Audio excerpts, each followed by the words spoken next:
I'm Naima Latif, and if you're watching this, that means you're one of the 4.6 billion people from around the world who are using an electronic device to talk to people. In these times, people are using the internet to talk to everybody. Friends, neighbors, family members, co-workers. People are on their cell phones and computers all day long. Now, if you're in business, that is great news. That means you can sell your products and services all day long and never have to leave your home. All you need is a media connection, somebody to connect you to an audience. And that's why I'm talking to you today. We produce programs, and our audience members are people who shop. They buy clothes, food, beauty supplies, cleaning supplies, home repair, transportation services, child care services. Whatever you're selling, they need to buy it. We're your media connection. Just follow this link, and tomorrow you can sit back and relax at home while your business is making you money.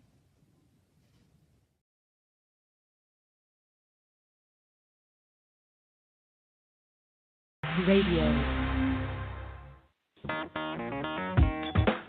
Women have the power to transform this world.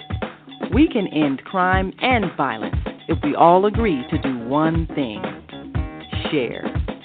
Let's share our wisdom, share our time, share our talents, share our finances, but most of all, let's share our love. This is the Female Solution. Join me, Naima Latif, every morning, 7 a.m. to 9 a.m. Central Standard Time, as we bring you stimulating discussions about the issues affecting our lives. If you're listening online at www.blogtalkradio.com/the-female-solution, press the blue button that says follow and get our daily topics every morning directly to your email and your smartphone. Hi, I'm Naima Latif, executive producer of the Female Solution radio show. We invite you to call in 515-605-9325 and participate in this daily think tank as we examine the challenges we face and develop solutions that restore peace and harmony. We are global transformers, changing the world from the way it is to the way it should be. We are one. Wherever we live on this earth, we are one human family. On behalf of our team of radio hosts, I'd like to extend a greeting to all the members of our family, whenever and wherever you may be listening around the world. To our family in China, Ni Hao. In India, Namaste. In Japan, Konnichiwa. In Korea, Annyeonghaseyo. In Russia, Здравствуйте. In Germany, Guten Tag. In Poland, Dzień dobry. In France, Bonjour. In Spain, Hola. In Italy, Ciao. In Egypt, Ahlan wa sahlan. In Ghana, Akwaba. In Nigeria, Peleo. In South Africa, Sawubona. In Senegal, Nangadef. In Kenya, Jambo. In Israel, Shalom. In Pakistan, Afghanistan, Palestine, and Saudi Arabia, Assalamu alaikum. Greetings, and may peace be upon you all. Join us live on the on-air radio network. Call 727-731-5192. We want to talk to you. Yes, we do want to talk to you. I'm Naima Latif, and we are excited to bring to you some of the views after this intense election. Yes, yesterday was election day, and we may either have been upset or relieved, depending on where you stood. We've got some political activists who are analyzing the aftermath, and we'll be right back with our co-hosts and our guests. And we invite you to call in on the on-air radio network, 727-731-5192. because we want to talk to you. We'll be right back after this quick break, so stick and stay. Don't stray away. We'll be back in a moment. Stay with us. The Female Solution Global Radio TV Show invites you to an invigorating, empowering, interactive conversation with our team of hosts Monday through Friday, 7 a.m. to 9 a.m. Central Time. Start your week with Monday Morning Mindfulness with Zelda Speaks. Tuesdays, Gathering of the Griots with Asada.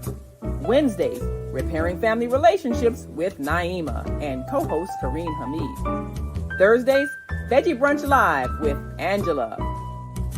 Fridays, Health and Well-Being with Beata. Saturdays, tune in 12 noon to 2 p.m. Central Time. First Saturday, Global Talks with Zana. Second Saturday, Walk in Your Divine Authority with Mama Joy. Third Saturday, Move Around with Deborah. Fourth Saturday, be a judge on the virtual Teens, Tweens, and Tots Talent Contest. And fifth Saturday, join us on location as we conversate at the Elevate Cafe, owner Jackie Brooks. Sundays, join us 7 p.m. to 9 p.m. Central Time for Soul Purpose Healing with Beata. Go to thefemalesolution.com to join us on our video or audio live streaming platforms. Listen at www.blogtalkradio.com/the-female-solution. Call in on the Blog Talk Radio Network 515-605-9325 or call in and comment on the On Air Radio Network 727-731-5192. We want to hear from you.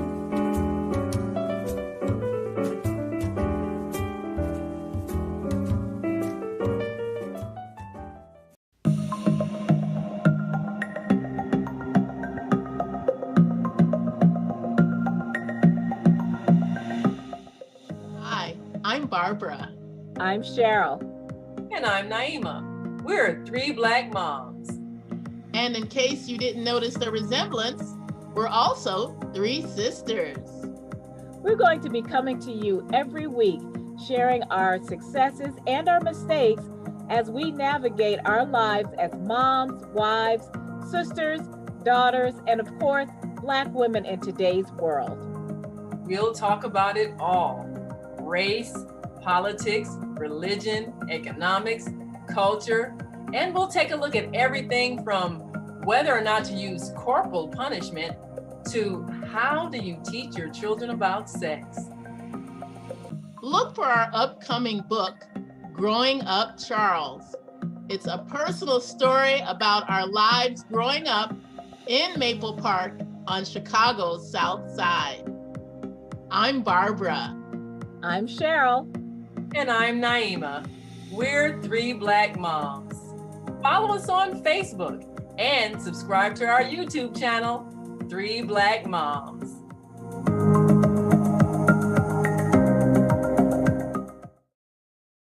can call you from my phone. That's all I can do. We are back, and you're listening to and watching the Female Solution Global Radio TV show. I'm Naima Latif, and we'll be joined with our co-host, Kareem Hamid, and our American Muslim 360 family. And we want to hear from you. So we invite you to give us a call, 515-605-9891, or you can call us on our on-air radio network, 727-731-5192. And in the meantime, we want to bring you our guest, who is one of those who has been actively involved in this upcoming or this past election from the Muslim Civic Coalition. And one of the issues that has made a major impact in this election has in fact been the issue of war. So the question is, how do we analyze what happened? As we speak, former President Donald Trump is claiming victory, and it's understood that Vice President Kamala Harris did not did not make it to the. And then, inshallah, we can move forward. So we have our co-host Kareem Hamid on the line. So Kareem, are you able to?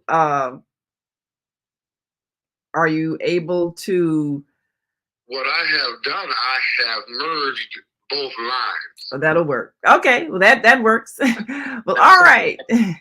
Yes. Well, I'm just was introducing our guest. We have several guests today, and today is the election aftermath. We're asking what happened, and of course, we've got some political analysts that are going to share their views. So we're on our live line with our co-host Kareem Hamid and our American Muslim 360 family. And I'm bringing to the stage our dear sister, who is a member of the Muslim Civic Coalition, joining us today. We are so excited to have Amina Barhoumi. Thank you so much for joining us. Did I pronounce it right? I wanted to make sure. It's Amina. I appreciate you so much, Naima. It's so great to be with you here this morning. Yeah. And you as well, Brother Kareem. Yes. Well, we're excited. Thank you.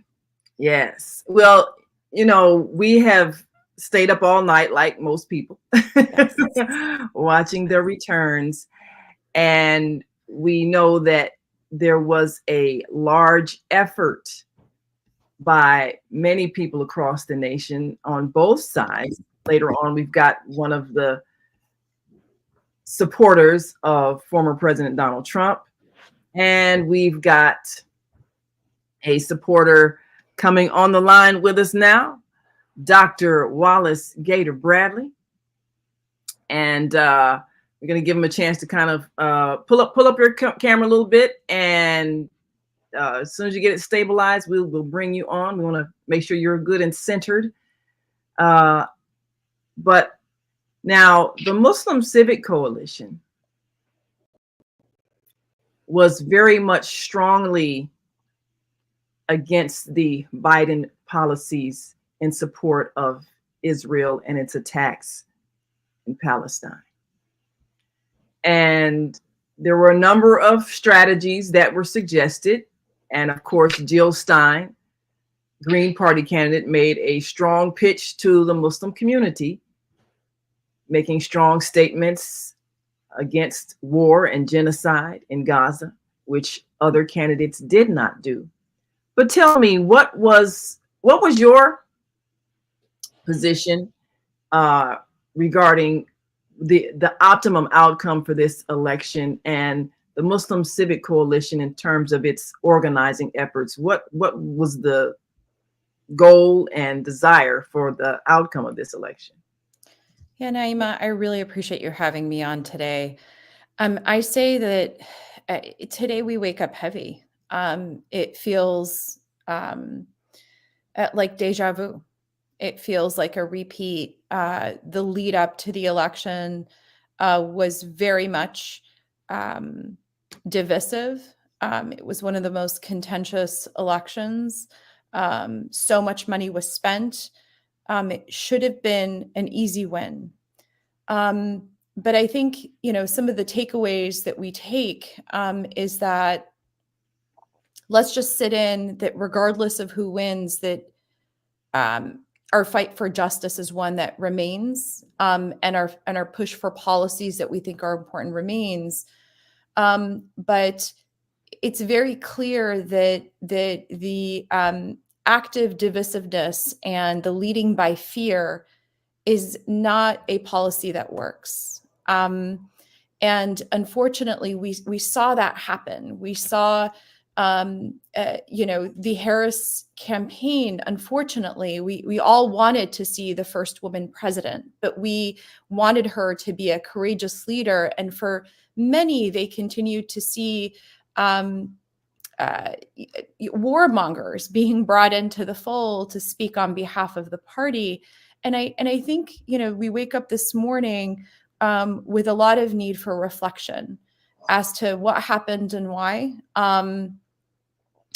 On a personal level, I'm a, Lebanese Muslim American. And for me, my mother is in Lebanon. And so it's a very difficult personally to be directly impacted by, the active involvement of my own government in military spending and the impact that that has on my family. But a little bit more broader, I think that, what we've seen is we want to see our tax dollars being spent, not to bomb and fund foreign military, but to be here at home for jobs and opportunities in life where, Black families and brown families, promises that have been made are kept to them. And, clearly, I think what we saw last night reveals our angst and our pleas over the last many months to be seen and heard.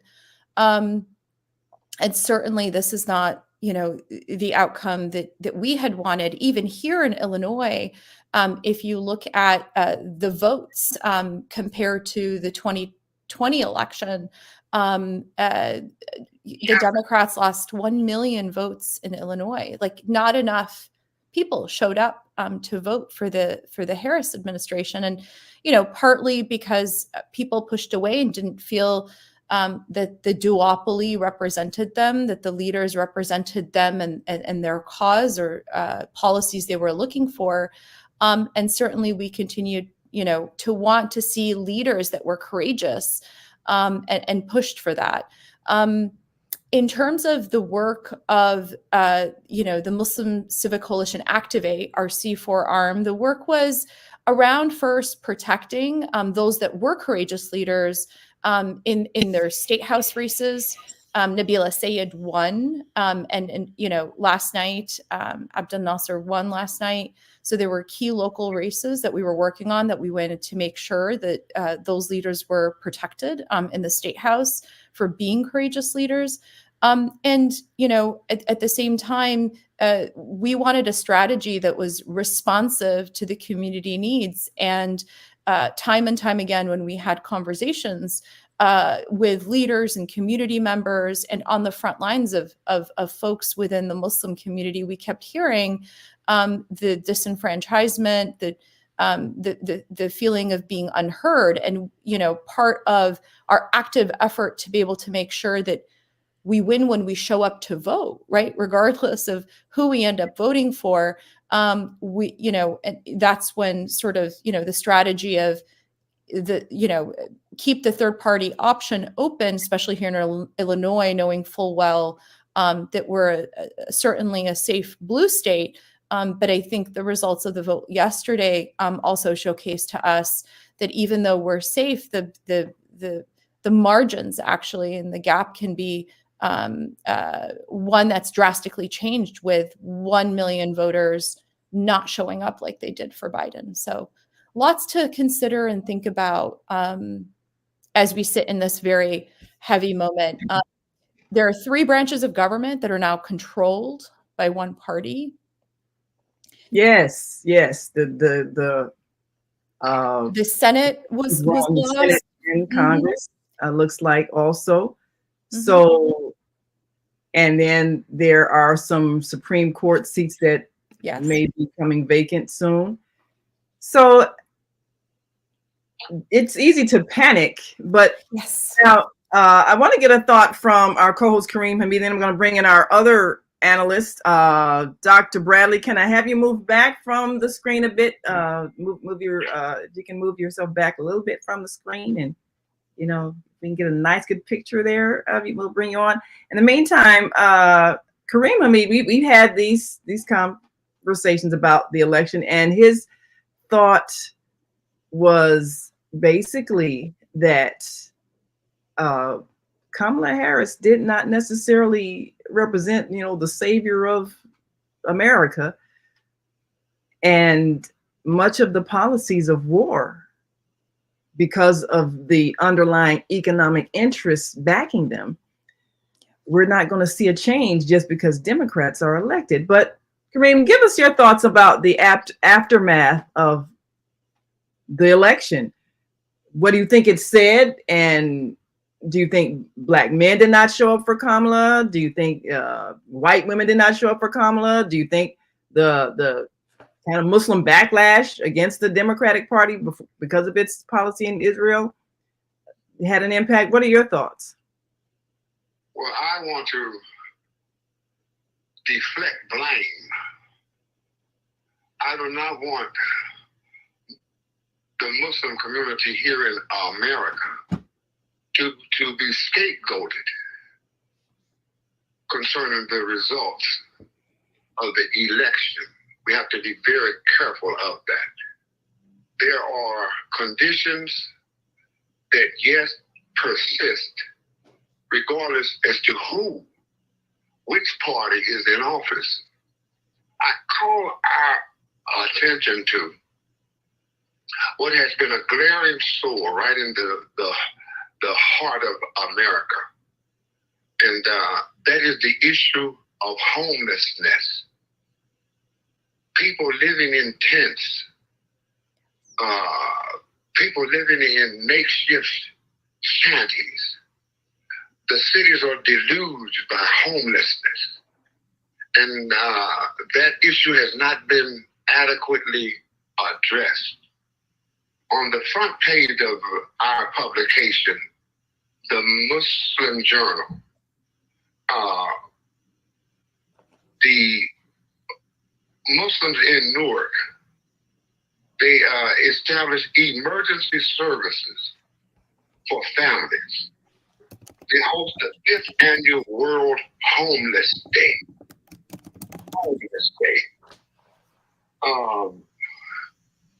So, you know,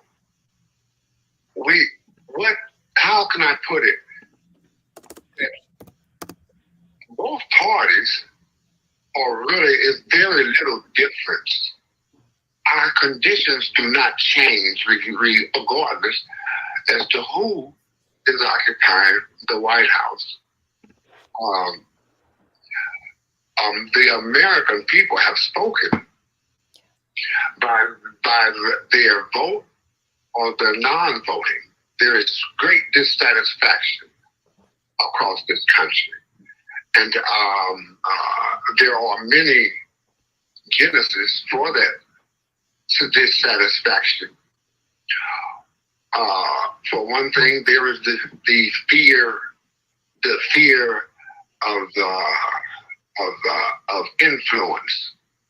This country is it's a patchwork of people of different races, national origins, religions, professions, and we're all suffering under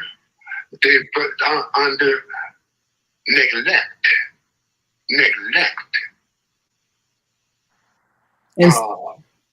This homeless crisis didn't start yesterday. It has been with us ever since the real estate investment bubble burst. And the banks were under the threat of shutting down. And US dollars, our tax money, was used to shore up these huge financial systems. And what was done, but never was the interest of the American people, the ramifications of what the banks fostered. None of that was never adequately addressed. What happened on Main Street? What happens in our neighborhoods? What happens in our cities? No one came to repair the damage and the wreckage that was done to human life and family life. There's great dissatisfaction in this country, regardless to what party is in power.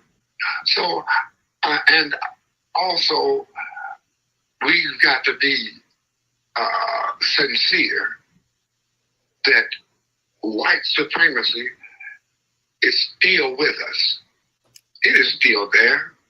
Well, now I have a question because if the underlying reason that people did not support Kamala was because of all those economic conditions you named, did the Republicans appear to be a greater source of economic relief? And we're going to bring on now Dr. Wallace Gator Bradley, who was a very strong supporter of Vice President Kamala Harris's campaign and definitely has been in the trenches and certainly was pushing for our community and other communities to elect her as one who can make a change. So, Dr. Bradley, thank you so much for joining us and welcome to the Female Solution.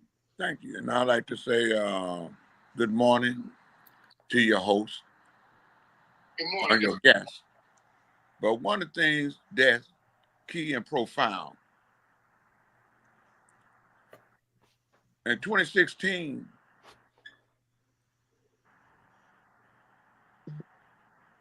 the white women, I'm not knocking them, we just fact checking. Because I heard them say in 2024 that they apologized for voting with Trump then, after they had lost their rights. I understand in my opinion, the misunderstanding about war. War is hell, period. Israel was an ally to America. Netanyahu was an ally to Trump. And I'm saying that to say this.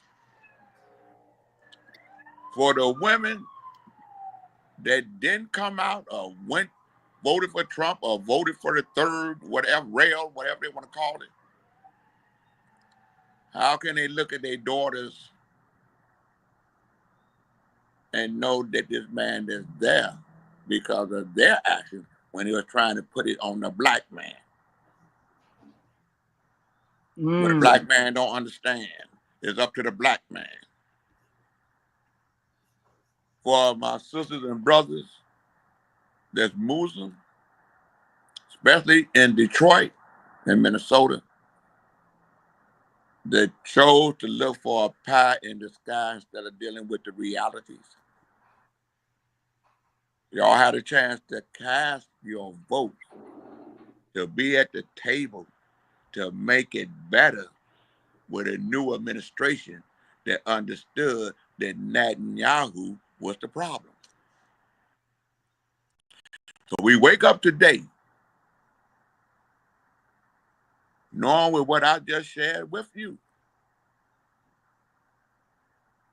knowing that this man is talking about getting rid of immigrants and talked about the Muslim community, put a ban out against them even coming into America.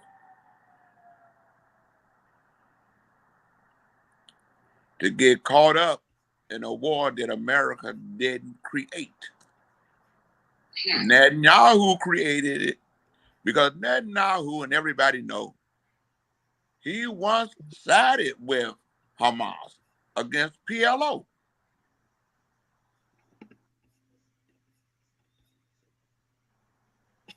Okay? The truth came out that Netanyahu them knew that the attack was going to happen on October the 7th. Everyone in the world knew this, and the Muslim community knew it as well. And Netanyahu, just like Trump,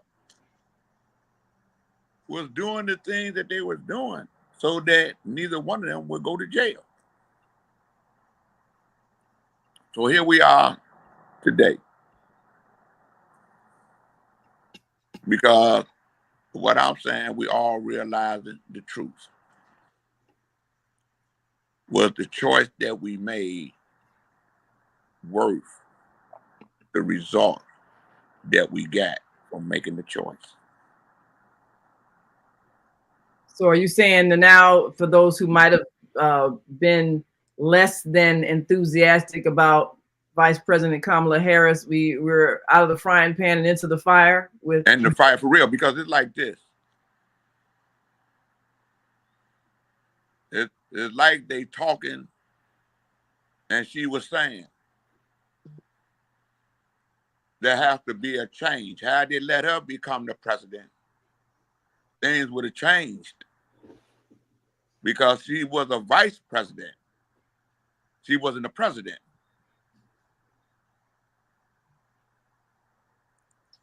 For all we know, had she won that election, the dynamics would have changed. Netanyahu made his decision and said it vocally. I'm not going to stop until I see who the president going to be. He said this. There was no wondering what he was going to do. He said this. He said this. So did our ears get clogged with so much, my opinion, with so much wax that we couldn't see what he was saying? And all I can say to my Muslim community, to the sisters, when I see that my grandchildren, the girls, voted knowing that women were dying because of what that man did by picking the Supreme Court judges and then bragged about it and told you what he did to you.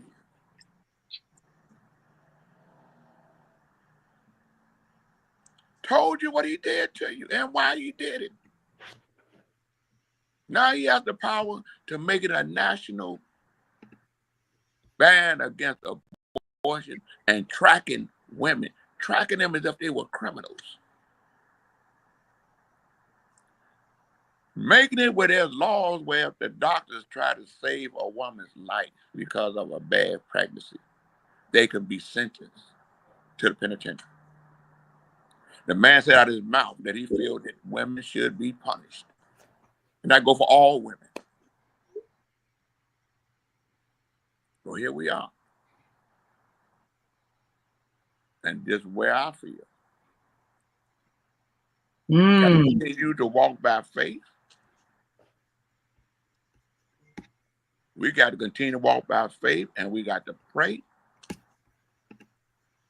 Because at the end of the day, everyone is knowing the choices that they made was where they chose evil over good. Well, we got to take a quick break, but when we come back, we're going to take a look at what some people might think was a good choice. Later, we'll be joined by Tyrone Muhammad, who was a Trump supporter and is believing that this was the best outcome based on what the Democrats have done and some of those things that Kareem mentioned, that people are concerned about the economy and the homelessness and not enough attention being paid to people who are suffering chronically over the years under the Biden administration, even though he didn't cause the problem. But there are those who strongly believe that I know Brother Tyrone. Okay. And he got it right. And I'm proud of him, what he doing. You follow what I'm saying? Not knocking it. We all had a choice to make, okay, with what we had, okay? But at the same time,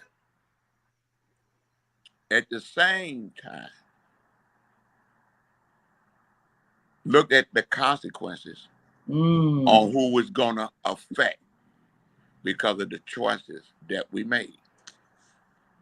The choices that we made. Well, we're going to take a quick break and come right back. We're talking about the election aftermath. What happened? well, our political analysts are sharing their views, and we want to hear from you. And you can give us a call, 515-605-9891, or you can give us a call on our on-air radio network at 727-731-5192, because we want to hear from you. We're going to bring up some comments from our Facebook and YouTube viewers right after the break. So stick and stay. Don't stray away. We'll be right back. Yes. Yes. I have 2 callers here on the studio board. Okay, we'll take those callers right after the break. And I'm going to text you a number to call me back on so that you can be on my other line. So we'll be right back. So stay with us.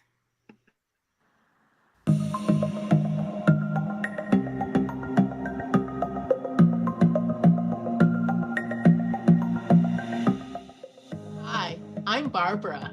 I'm Cheryl. And I'm Naima. We're 3 Black moms. And in case you didn't notice the resemblance, we're also 3 sisters. We're going to be coming to you every week, sharing our successes and our mistakes as we navigate our lives as moms, wives, sisters, daughters, and of course, Black women in today's world.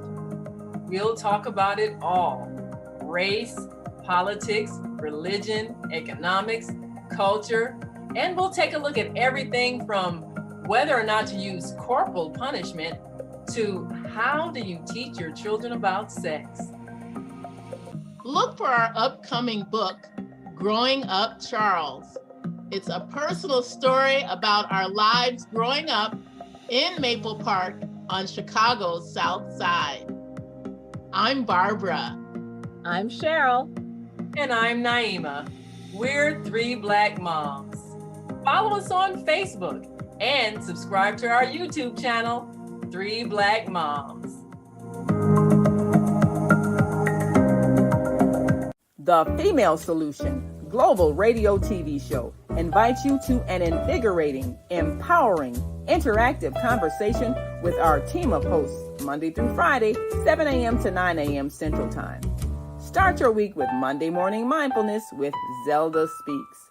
Tuesdays, Gathering of the Griots with Asada. Wednesdays, Repairing Family Relationships with Naima and co-host Kareem Hamid.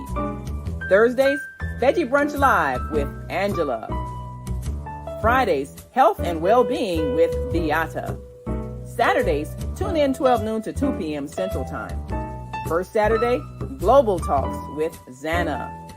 Second Saturday, Walk in Your Divine Authority with Mama Joy. Third Saturday, Move Around with Deborah. Fourth Saturday, be a judge on the virtual Teens, Tweens, and Tots Talent Contest. And fifth Saturday, join us on location as we conversate at the Elevate Cafe, owner Jackie Brooks. Sundays, join us 7 p.m. to 9 p.m. Central Time for Soul Purpose Healing with Beata. Go to thefemalesolution.com to join us on our video or audio live streaming platforms. Listen at www.blogtalkradio.com/the-female-solution. Call in on the Blog Talk Radio Network 515-605-9325 or call in and comment on the On-Air Radio Network 727-731-5192. We want to hear from you.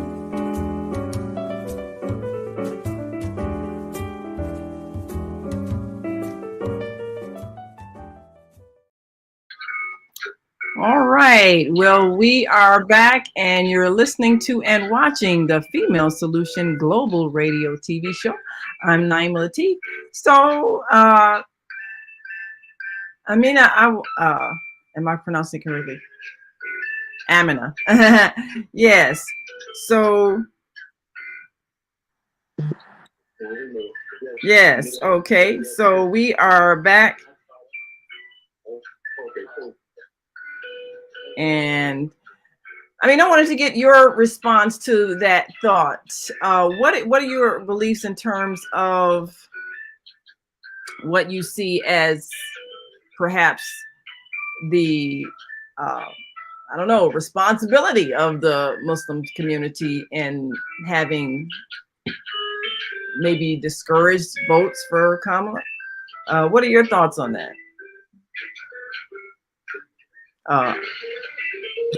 Oops. Yeah, there you go.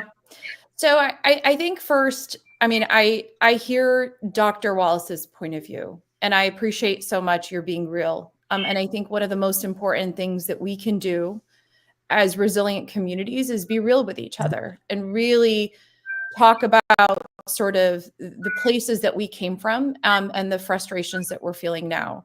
I do think, however, we have to be cautious of not pitting blame on each other, because that's a tool, right, that oftentimes is used to divide us. And I think it's really critical and important. One of the things that we did at the coalition was actually continuously bring people together to have these very difficult conversations in the lead up to the election, including who they would vote for and why. And what we continue to find that, we weren't going to come to terms with a unified vote. The Muslim community is the most diverse faith group in the United States.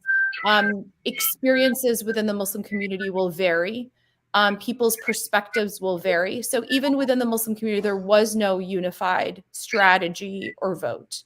I think something else that's really important to recognize as well is that we wanted to continuously sit in sort of this respectful discussion and dialogue about our perspectives. And it was very clear that everyone came to their decision not about who they were voting for, but what they were voting for.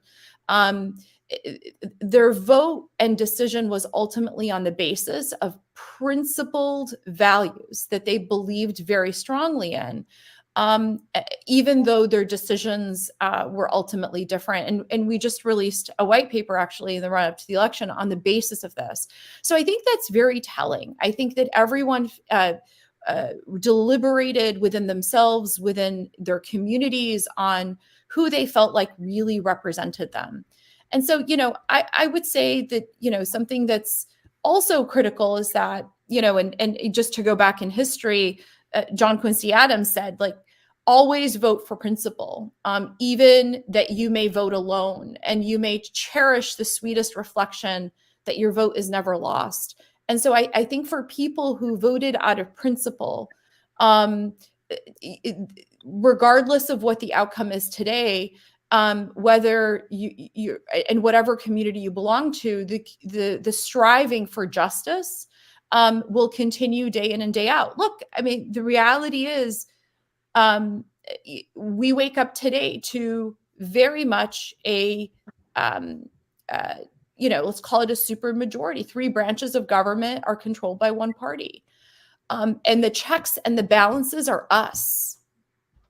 It's us here on this call, and the folks that are listening, and the people who are going to be the voice that will ensure that we are protecting the most vulnerable, and that we will not be silenced. And that we continue to follow our principles and expect our leaders to be able to do the same.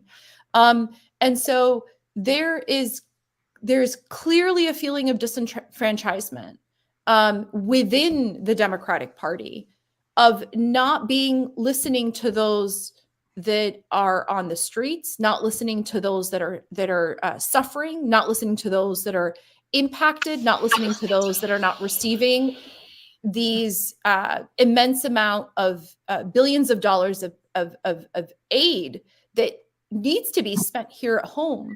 And so the core values of the Democratic Party were not ones that were showcased.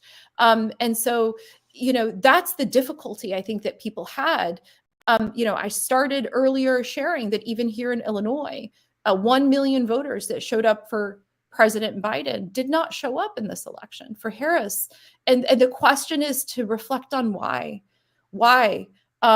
There are many moments that Vice President Harris had the ability to distance herself. Like I know it's very difficult to throw your boss under the bus as you're running an election, but people were looking for even small, minuscule distancing from the current policies of now, and they were listening up until the very end, and that never happened.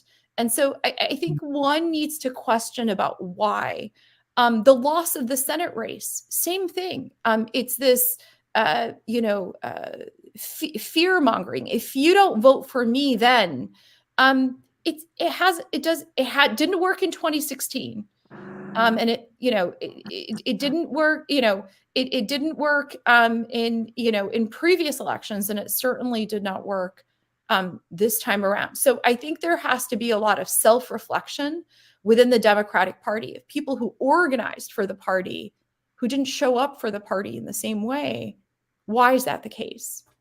Well, that is definitely a sentiment a lot of people are sharing. Well, we've got joining us live from London, our first Wednesday our first Wednesday of the month, host Jana.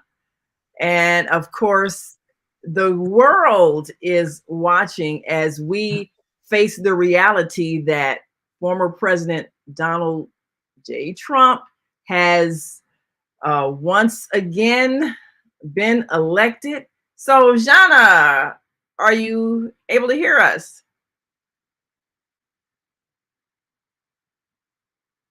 Okay, Jana, make sure your phone's not on mute.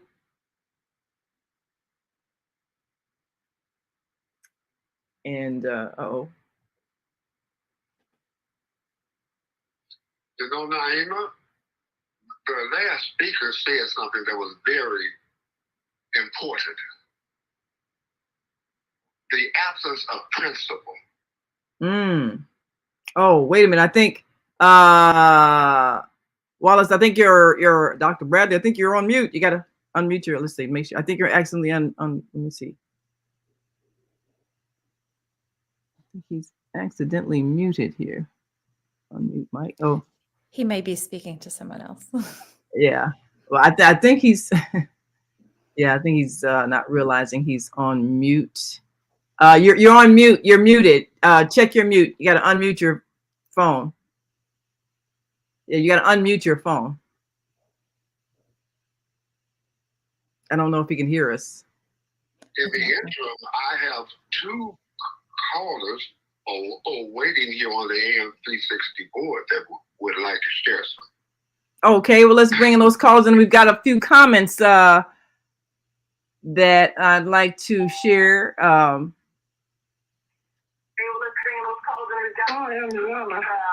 Oh, Jana, there you are. All right, so I'm connected. I've been listening to the show. So I saw on now. There you are. Okay, now we've got an echo. Well, you hold for 1 second, Jana, while I check the echo. And in the meantime, we're going to bring in the caller from. In the meantime, we're going to bring in you might need to hang up one line because you might have us connected on two lines. That could be it. Yeah, no, I've done it now. Okay, great. Okay, all right. And so Jana's joining us live from London, and we've got callers on the AM 360 line. And let me see if I can get. I know our brother Wallace Gator Bradley is saying some fantastic things, but he's on mute, so I need to let him know he's muted. And in the meantime, Kareem, if you can open up the mic for one of your callers. Area code 334-419. This is Michael Hameen. Assalamu alaikum, Michael. God be with you. Peace and blessings to everyone. Michael Hameen in Jacksonville, Florida. And I'm listening to the way this discussion is being directed by the quote-unquote analysts.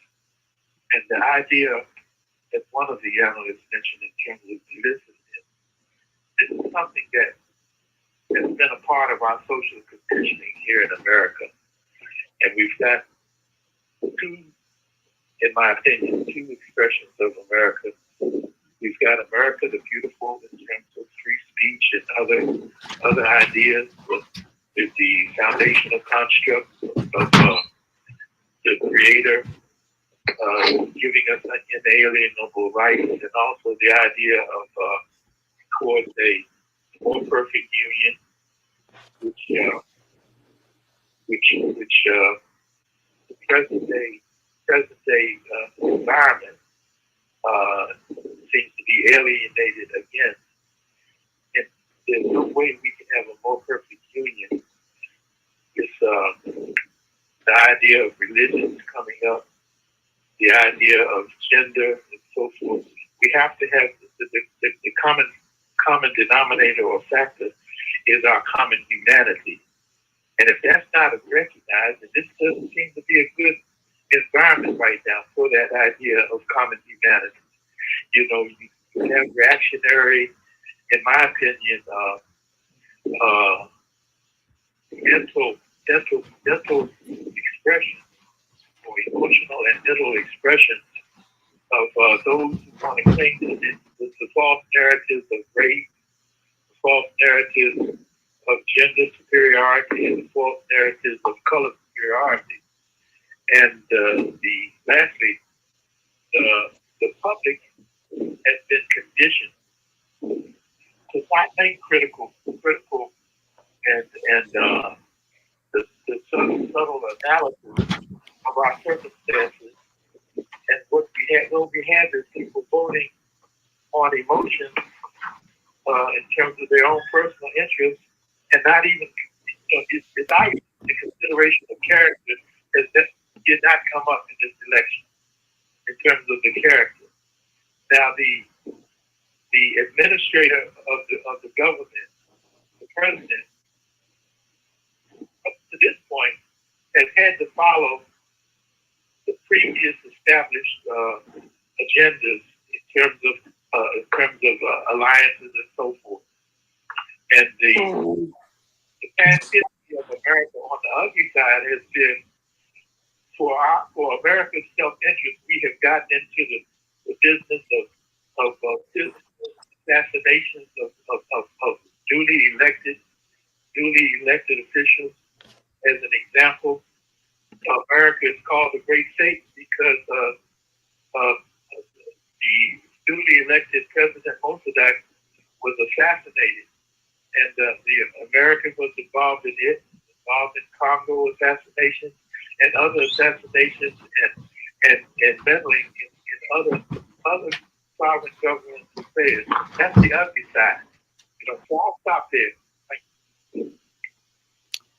Okay, well, I certainly appreciate your point of view on that. Dr. Bradley, is your mic unmuted now? Yeah. Oh, great.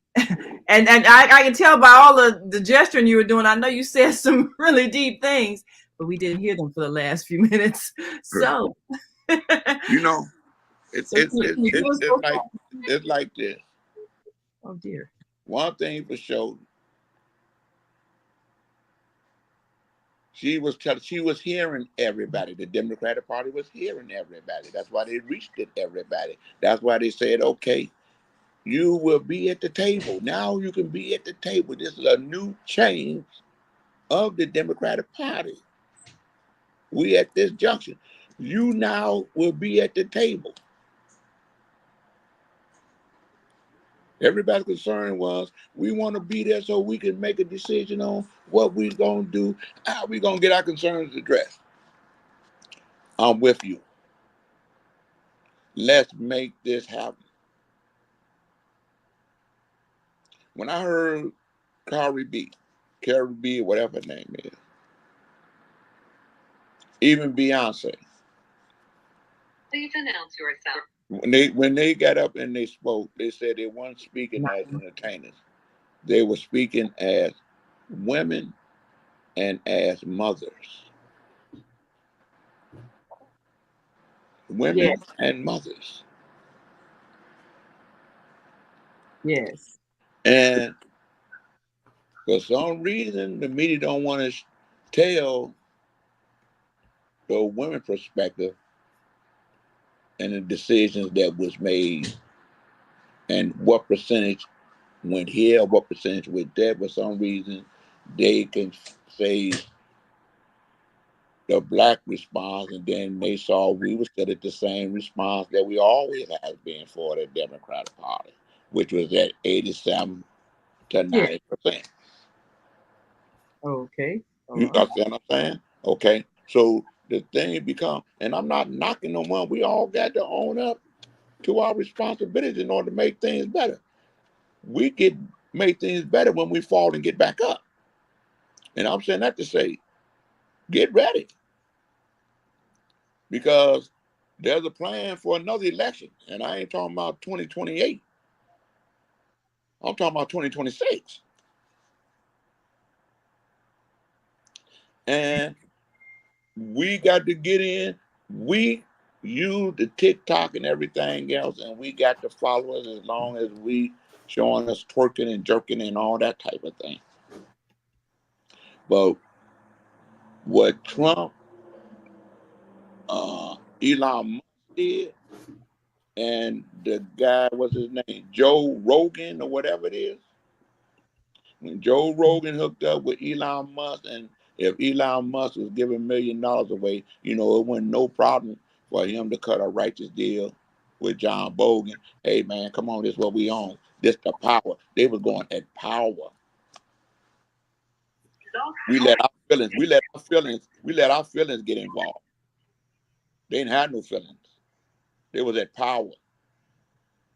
They was at power to make sure that Clarence Thomas resigned. Yes. Put J.D. Vance's nephew in there. That's maybe 24 years old.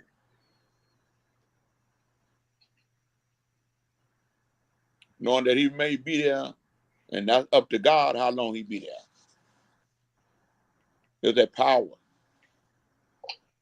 For that man to tell America that he wants to put Kennedy over the Department of Health,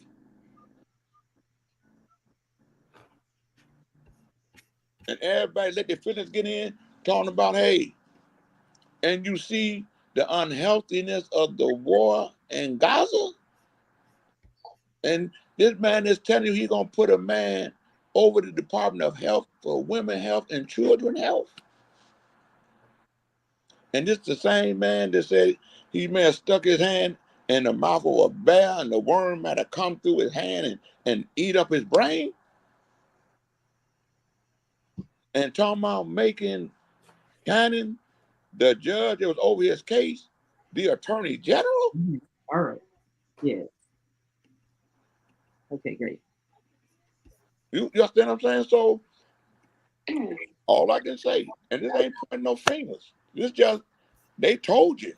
In the midst of him being a lot, he was telling you the truth about him. I'll get that. This is what I'm going to do. Okay, let me hang up. So. Well, I would say that all we can do is still be about protesting and networking with one another. Let this be a lesson learned and move forward. And one thing for sure, keep God in the equation. Because to me, I don't know that much about the Quran, but I do know in the Bible, they got 2 books of Samuel. And where the people once was talking to God, they wanted to have a king. So God let them pick a king. Then that king was worse. To the point that he went and found Jesse. I'm not talking about Jesse Jackson. He found Jesse that had a son named David. So like I say, we just dust our shoulders off and build on the coalition that we have to make this a better place. And as far as about the million voters in Illinois that was for Biden didn't come out for Harris, that's because they were the ones that got lost in the shuffle because of the various protests and forgot politics has always been about going for the lesser of the two evils because we did not create this system. Well, there are those that said at some point we have to stop going for an evil at all. Hey, okay, check this here. And we thought we did by not voting and got evil on steroids. Yeah, I think what I'll, say, and thank you, Dr. Wallace, for that. And I agree that, as a person of faith, that God needs to be centered at this equation with lots of ambiguity. There may be things that we dislike, which is waking up today and knowing who has won the presidency. But knowing and acknowledging, and this is, a verse from the Quran that, there may be some things that we dislike, which are good for us, and things like, that we like that maybe are bad for us. We just don't know ultimately. And we have to put our trust in those, in that, in a greater power that knows. I think, something that's really important, and, to acknowledge what you're saying, Dr. Wallace, about, here we are in a really difficult situation and need to consider some of the choices of the people in the lead up to this. And, I would say, and I think that the one to blame are those within the Democratic Party. I have to be sort of very cognizant of the fact that there are strike differences. So I'm just going to pull up some numbers. The Democratic nominee won Illinois for at least the last 20 years. And in 2012, 2016, 2020, the Democratic nominee won the state by over 16% at every election cycle, 16% at least. It looks like Harris won over Trump by only 8%. And I think the question remains as sort of why? What happened? And I would say here, what happened is the Democratic Party needs to realign with their base. It needs to realign with their base. And if there's any lessons for us to learn, it's here within Illinois. There's a growing number, very, diverse races, ethnicities, new Americans, how those that have been disenfranchised. We began the call by talking about homelessness. We talked, those that have been marginalized and are resilient communities and remain steadfast, but we continue to see that they are not being prioritized, but rather attention was driven to those at the center within the Democratic Party in this election. Let's say it as it is. That this idea that there were going to be others that were brought into the fold on the basis of certain policies. And we certainly did not see that happen. What happened was those that were at the base were marginalized. And I think there needs to be an introspection on that basis, that, the policies that have been chosen have not been ones that it really include everyone. They include everyone except, right? Like this exceptionalism of progressiveness, this exceptionalism of there's always someone or a group that's missing. And how do we really, when we say that we're a big tent and we include everyone, if there are people that are missing, to ask why? And so those were the kinds of the discourse that people heard and listened to and responded to by either not showing up or voting a different way. But these are things that we need to think about as we're considering the work that needs to continue in 2 years and in 4 years, because certainly we cannot operate with a government that looks like what we woke up to this morning, and knowing full well that will be the new government in January. And we certainly can't do it divided. We need every single one of us to be at the table, not just to be heard and listened to, but to be responded to in policy priorities that are at the basic helm of the values of the Democratic Party. People are not really asking for much. We want our streets paved. We want public transportation accessible. We want, we want education for our kids. We want healthcare that allows us to thrive. And we certainly don't want to see billions of dollars wasted. I think that's a very fair ask. And people felt strongly enough about that that's what they wanted to see, and that's part of the response, I think, that we continue to see, not just here in Illinois, but really across the nation too as well. I'll give you another example. Ohio lost a progressive senator, Senator Brown, and communities, allies, robust, diverse coalition of groups. So not just the Arab and the Muslim community. I just want to be clear. These are, anti-war, anti-genocide, pro-immigration, Asian Americans, Latinx community members who were just unhappy with the verbiage and the pitting minorities against each other that they continue to hear from their very, quote unquote, progressive senator. And, through memos and messaging directly to the campaign, had shared with the senator that you have no path to victory without making sure that you are responsive to the roots and the values of who you've been saying you are. That needs to translate into policy, and that did not happen. And there's clearly, advisors at the top of the tickets of these Democratic races that are giving wrong advice, that are calculating out communities that have been central to the party. And, has that worked?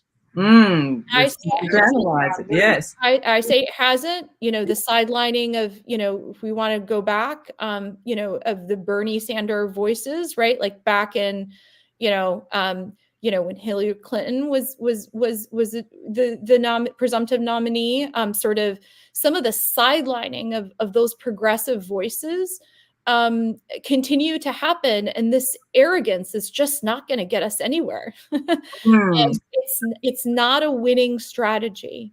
If I may,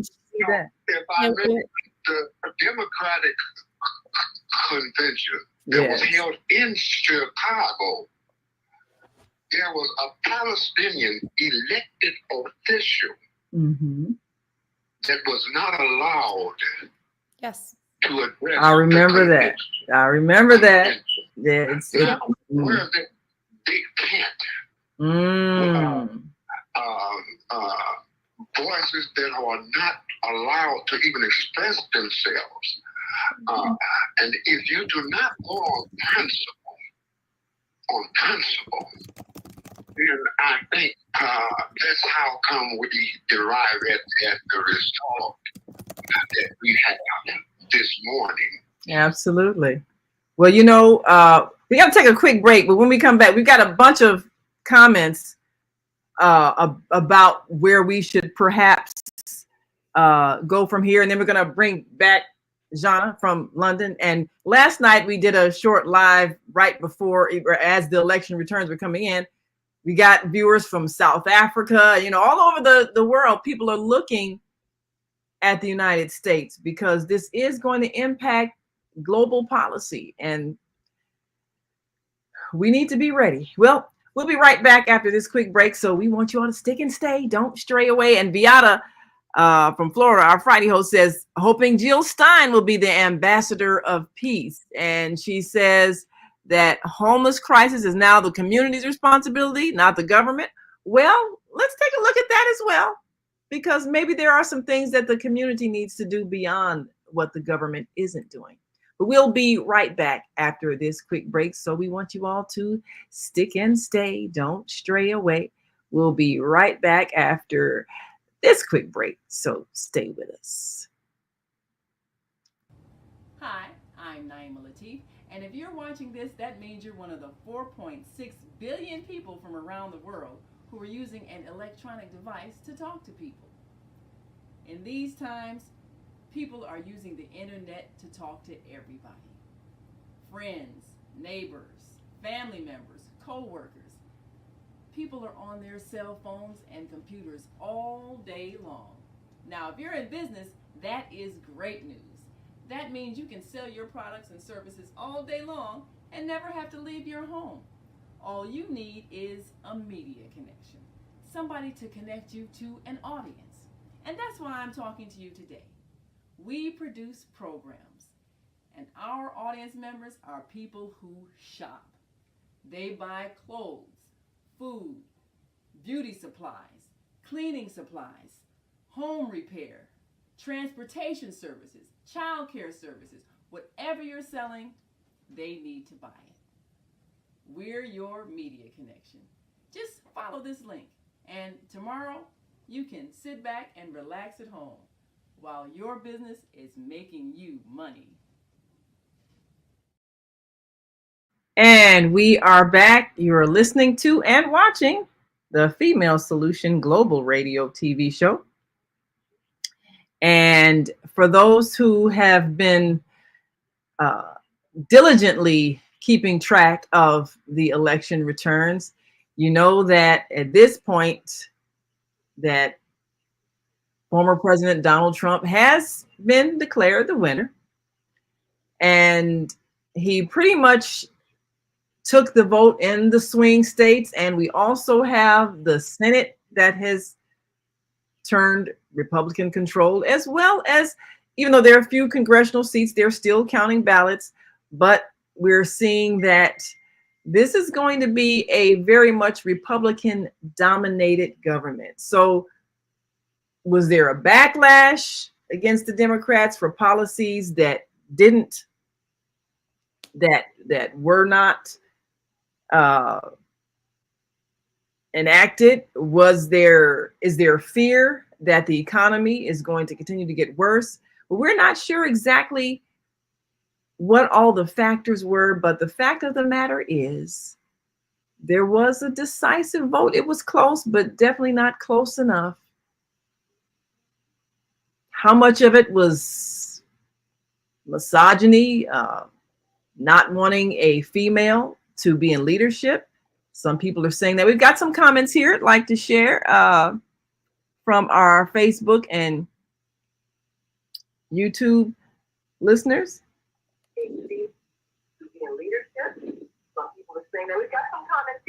Okay, now we're hearing a bit of an echo. Okay, but I'm gonna turn off the speaker. Okay. Oh yeah. So yeah. Oh, so Jana is back with us. Great. Now all you have to do is just turn off the other device, and we've got some comments here. And yes, Jana, can you hear us? I can hear you. Fantastic. Well, we hear you as well, and. Great. And we've got some comments here. Viata saying the military-industrial complex, which consists of the Zionist mafia, has been a strong force for endless wars. The Biden-Harris administration has been sending weapons to bomb children, but saying they care about humanitarian needs. Hypocrites. Only Jill Stein had the courage to speak against it. So Jill Stein was, of course, Green Party candidate, the third party candidate, but was the only one that was forcefully speaking out. How much do you think her candidacy had an impact in the outcome? Yeah, Amina, thanks for the question. So, I think it's very clear that folks that voted for her knew that she wasn't going to win. But the vote for her was a vote of principle, potentially, for a goal of reaching the 5% to send a message to both parties that, it seemed like at some point for certain folks who were looking for particular policy changes, that it didn't really matter whether they wore red or blue, right? And so, Jill Stein spoke to those that were, traumatized. Jill Stein spoke to, about ending wars and, focusing on addressing climate change. And so she ran as the pro-peace candidate and showed up for those in the community. And really at some level, there are aspects of those that did feel disenfranchised that were very willing to hear even performative talking points and still didn't get that from the Democratic Party. So I think, and then, to the point of the comment a little bit earlier, and I agree, I think we have to recognize that there's this awareness and the opening up of a reality around the level of ethnocentrism, hatred, fear-mongering, MAGA money being thrown into the Democratic Party to prop up particular candidates. And all that is being opened up very clearly for people to see. And quite frankly, people are fed up. And it's not just AIPAC, it's special interest dark money, right? Corporate dark money. There's a whole host of them. And this kind of money, unfortunately, sways and shifts elections. But a lot of that has opened up for the public to be able to see, and at some level, voters are saying, yeah, that's enough. It feels as though we have options that are really not the best options. To your question around Harris and being a woman, and I know that's something that she's continuously dismissed while she was on the race. She would, deflect, which is, I think, really important as, a woman leader. I completely recognize that, we have work to get done. Don't talk about, who I am as a person, because I can't control that. But as women, we're also expected to be much better leaders. The expectation and the bar is so much higher. And, I think at a time when people are voting values and principles, they really have that high bar and expectation of Vice President, or had that expectation of Vice President Harris. And I think that's also a question for us to ask ourselves: is the expectation much higher than it would be for, a man who is running for this office? And that's a question for, the audience and folks on here, I think, to reflect on. Absolutely. So, Jana, your view from London, and we know that the global community was closely watching this election. What was the reaction? What have you heard reactions or seen reactions? What was the impression of former President Donald Trump as a leader, and how that would impact the global economy, the conditions of war and civil unrest? People looked at his relationship with Vladimir Putin and the war in the Ukraine. And then, of course, there's the ongoing war in the Sudan and all of the underlying economic interests that are fueling that. So what are your thoughts on the outcome and what that might spell out for the global community? It's, sorry, the way you described it, it's very, very complicated. I think a lot of people, were very critical of Donald Trump, and I've heard people say if Trump gets elected, then basically we're toast. In Britain, we are toast. And I think they're probably right, but I think it's also true of the whole world, me personally. It's really my personal opinion.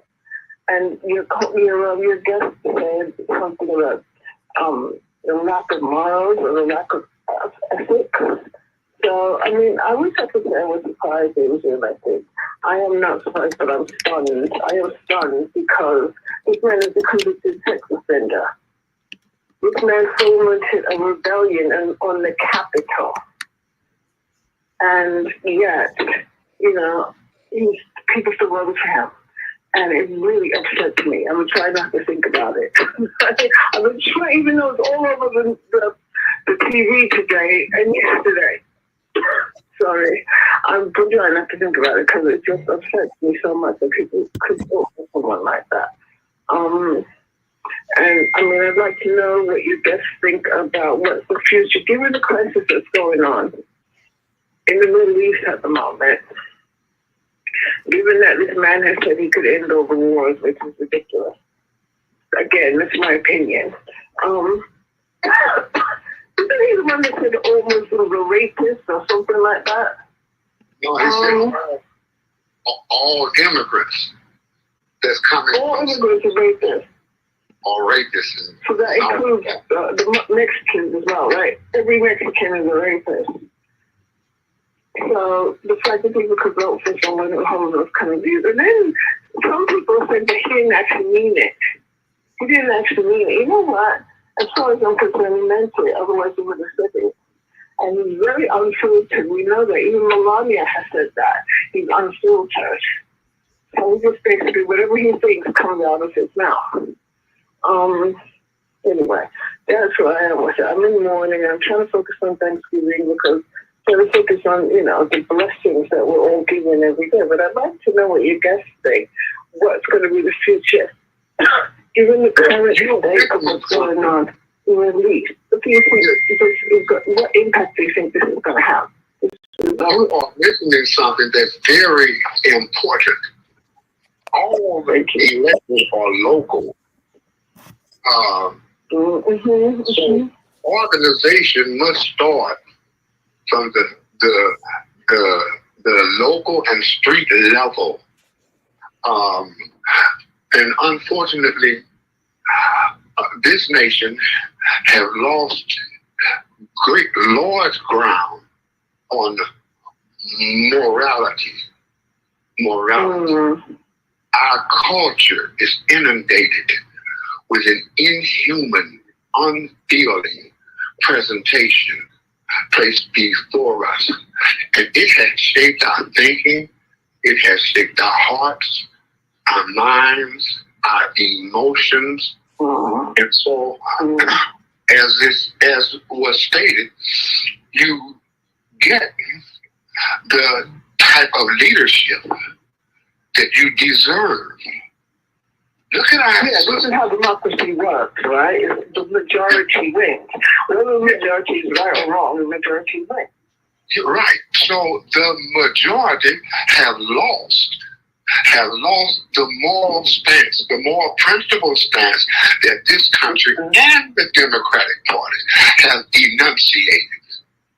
They are the one for freedom, justice, equality. But look at what we are presenting to the whole world and us. The voice of those that are protesting the genocidal, barbaric behavior were silenced in this country. Colleges were set upon to shut down the voices of principle. I agree. This whole program, disagrees with them when he said that. But what effect is going to have in the Middle East? Given that the Middle East is in crisis. We are upset because we have an unprincipled person as the leader. Well, we have accepted and acquiesced to unprincipled behavior, inhumane treatment. So this is what we get when we go off course. No doubt about it. So don't blame certain pockets in this country. We have to look at ourselves. We have to look at ourselves. What are we tolerating? What are we accepting as normal? We see children blown up in real time, and a member of that community is not allowed to even speak at the Democratic convention. And we do have the Bill of Rights, so we have the right to freedom of speech. Yeah, but your rights only go as far as there are those willing to enforce those rights. Well, I'd like to bring on now, we've got another political analyst who was strongly in the camp of former President Donald J. Trump. and sees it differently. Can I just say one thing before the next guest comes on? Yes. I just want to make the point that I don't think the Democrats are necessarily our saviors either. Mm. Right? I don't think we should put that. I mean, I'm a Democrat. I've voted Democrat my whole life when I vote. My parents voted Democrat, but I could never imagine not voting Democrat. But I don't think that they're necessarily the saviors of us either. We can't put our faith in them that some people want to put in them because they're not necessarily going to save us either. Well, That's all I want to say. Well, I think that's wise because we keep looking for someone to be our savior when in fact the answer really is within ourselves. But let me bring on my dear brother Tyrone Muhammad. Thank you so very much. And you have been an activist. Tell us a little bit about your organization and what kind of things that you've done to encourage the vote and support for your candidate. Well, how you doing? Thanks for having me. Assalamu alaikum to family and your guests as well. Well, you know, me, I did 21 years in prison, and after coming home after serving time, we started ex-cons for community and social change. And that was really after watching and really seeing that there was no real reformation in prison. Because often we sit around, we talk about that. And for instance, look at the case of this election, where we talk about Trump, who is a national candidate, versus the local issues we're dealing with Democrats in control and in authority from the state to the city levels.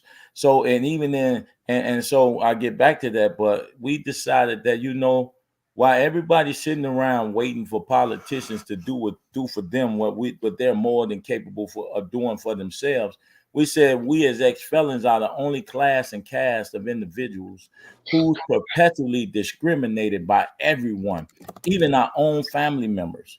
And there's no marginalized group that's worse than a returning citizen. And given that we serve our debt to society, yet our rights are not fully restored. I saw it on the campaign trail with Donald Trump. The very notion of him being a convict, right?